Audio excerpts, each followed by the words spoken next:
Hello everyone, स्वागत है exam संधान में।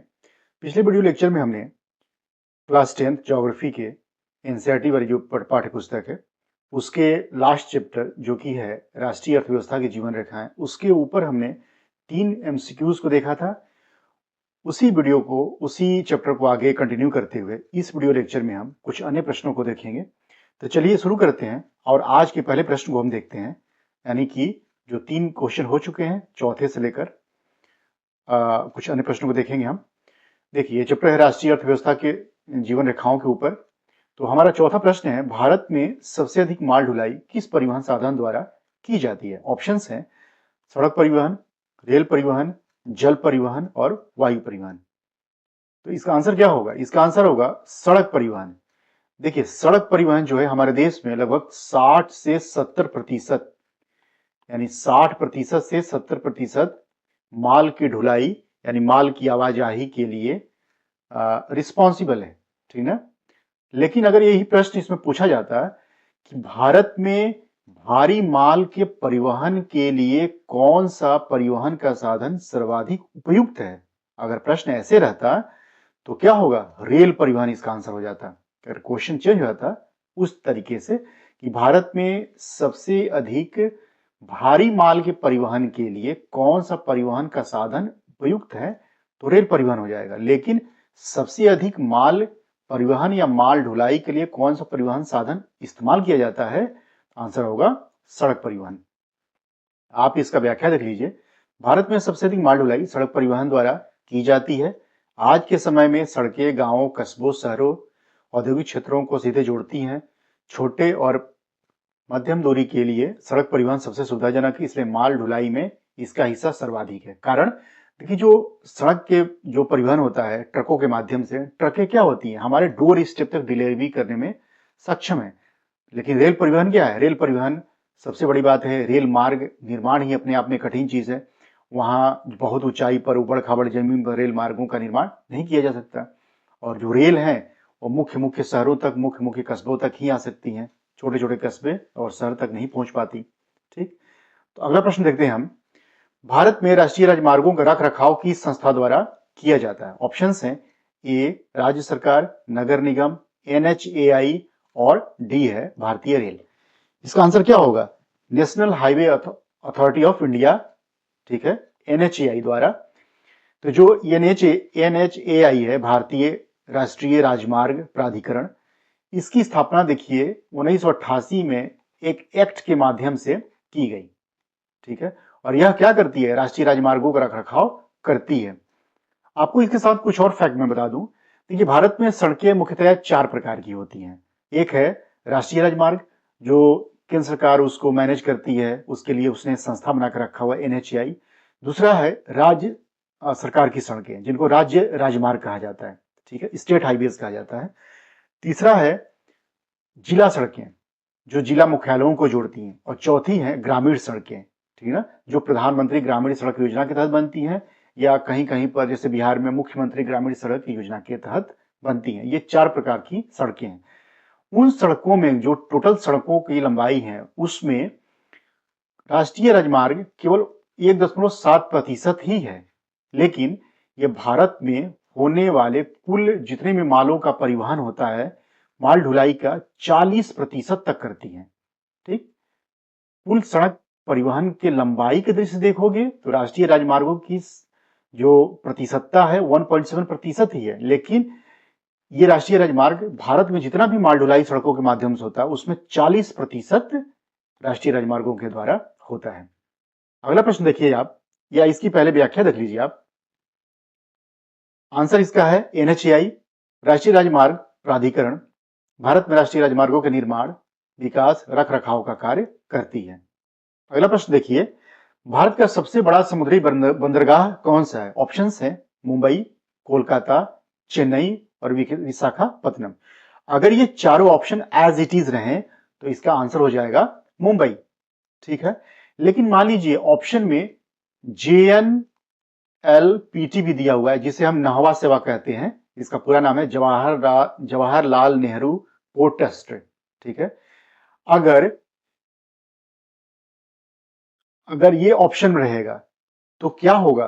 भारत का ये जो नाहवा सेवा जो बंदरगाह है, भारत का सबसे बड़ा कंटेनर वाला बंदरगाह है।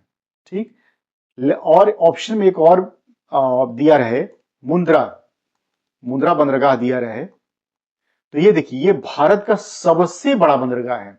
हालांकि मुंद्रा बंदरगाह जो है गुजरात में स्थित है और यह अडानी जो कंपनी है, अडानी कंपनी के अंडर आती है, अर्थात यह एक निजी बंदरगाह है।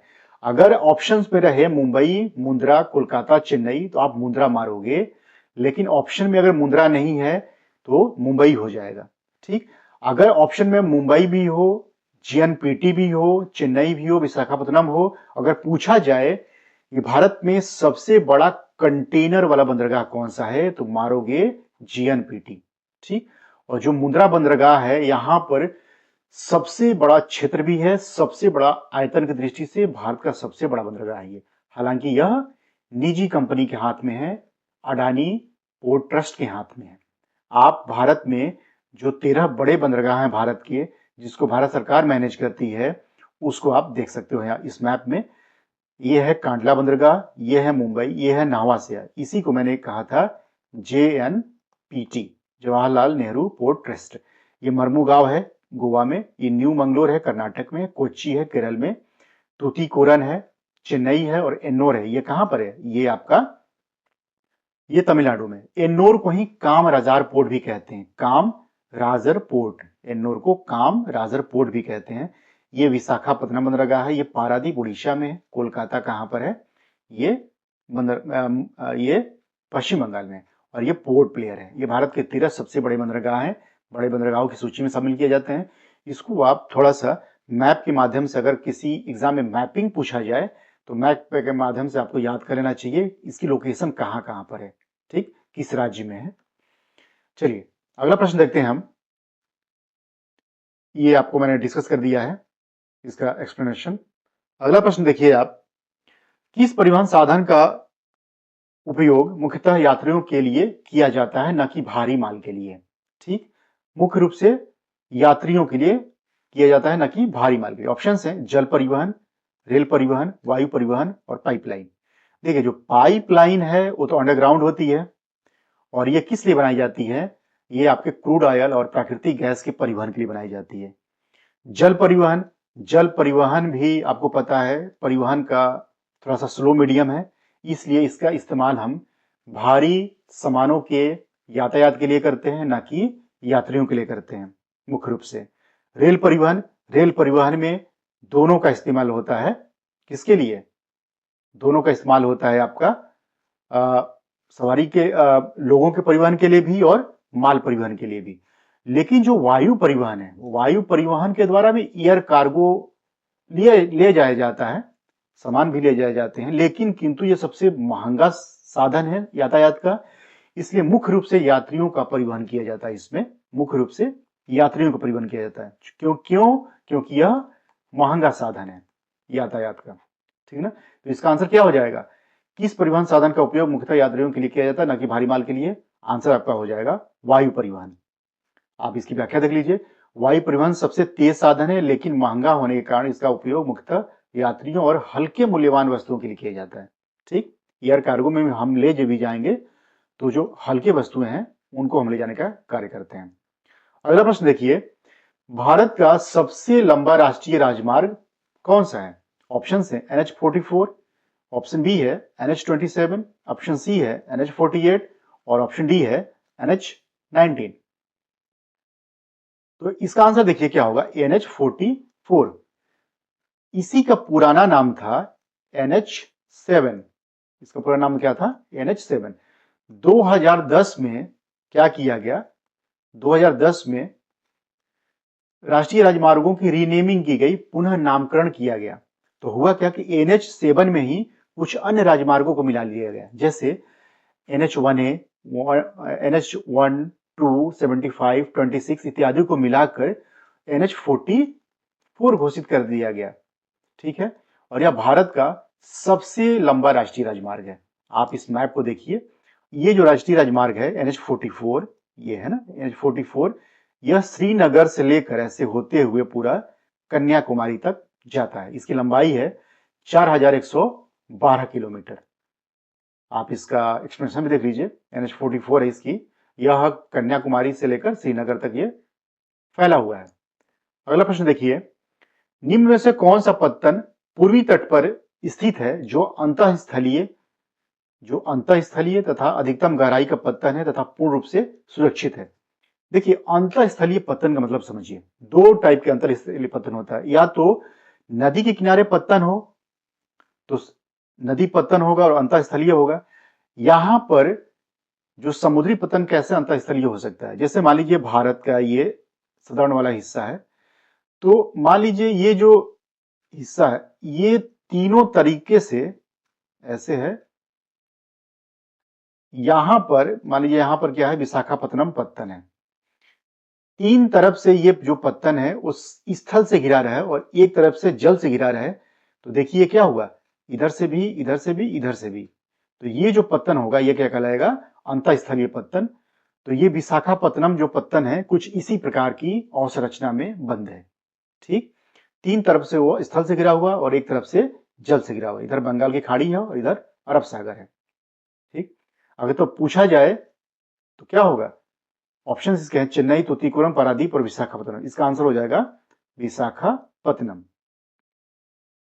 इसका व्याख्या देख लीजिए, विशाखापत्तनम भारत के पूर्वी तट पर स्थित एक अंतःस्थलीय पत्तन है। यह प्राकृतिक रूप से सुरक्षित है तथा इसकी गहराई अधिक होने के कारण बड़े जहाजों के लिए उपयुक्त है।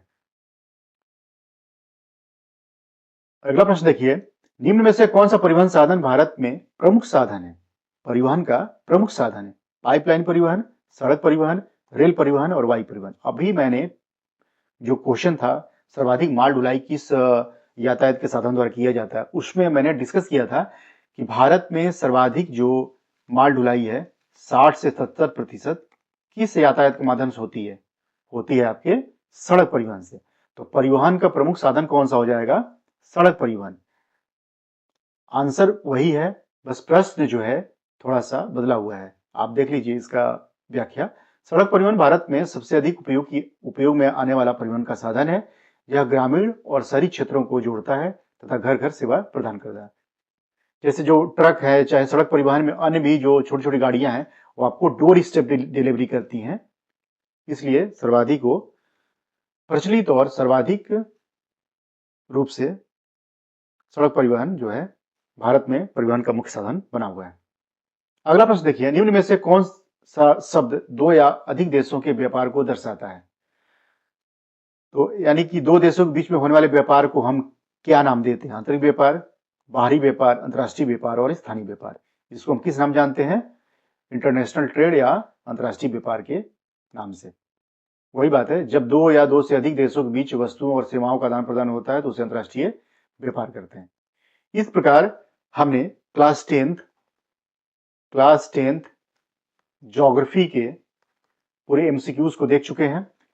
आगे हम क्लास 10 ज्योग्राफी के कुछ इंपॉर्टेंट टॉपिक्स को भी देखेंगे जो आपके एग्जाम के पॉइंट ऑफ व्यू से इंपॉर्टेंट हो सकते हैं। इसके अलावा हम क्लास 12 के ज्योग्राफी के एमसीक्यूज को देखेंगे।